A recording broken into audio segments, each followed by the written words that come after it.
Paghatid ng tuwa at saya ang isinagawang gift-giving activity ng Antique PNP para sa mga residenteng katutubong tumandok sa Antique. Magbabalita dyan si Patrolwoman Julibel Avior.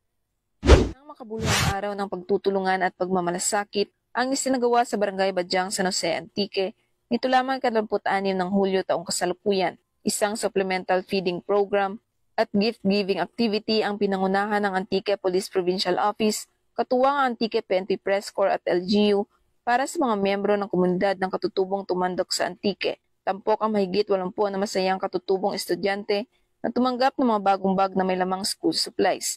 Kasama rin sa mga regalong ipinamahagi ay mga tsinelas para sa mga bata at mga damit para sa kanilang mga magulang mula sa mga donasyon ng mga pulis, lokal na pamahalaan at mamamahayag.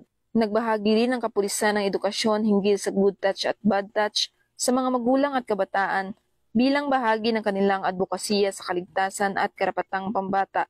Bago magsimula ang programa, sabay-sabay na tinikman ng lahat ang mainit at masarap na arroz caldo na lalo pang nagpainit sa damdamin ng pagkakaisa.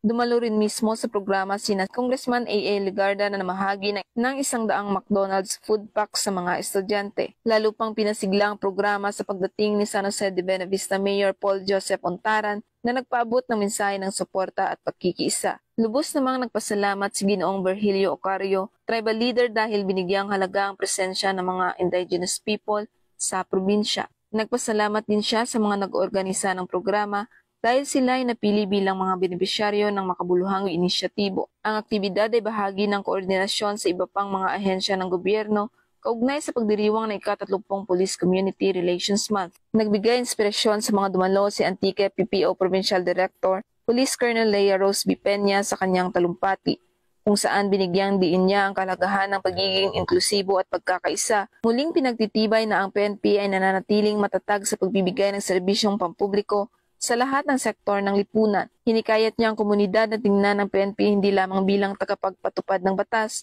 kundi bilang mga kaalyado at kaibigan. Dagdag pa niya, anuman ang lahi, kultura o estado sa lipunan, ang bawat isa ay pantay-pantay sa harap ng batas at nararapat magkaroon ng akses sa mga batayang serbisyo at oportunidad. Mula dito sa Western Visayas, ako ang inyong Police News Network correspondent, Patrolwoman Julibel Albior, alagad ng batas, tagataguyod ng Balitang Pulis.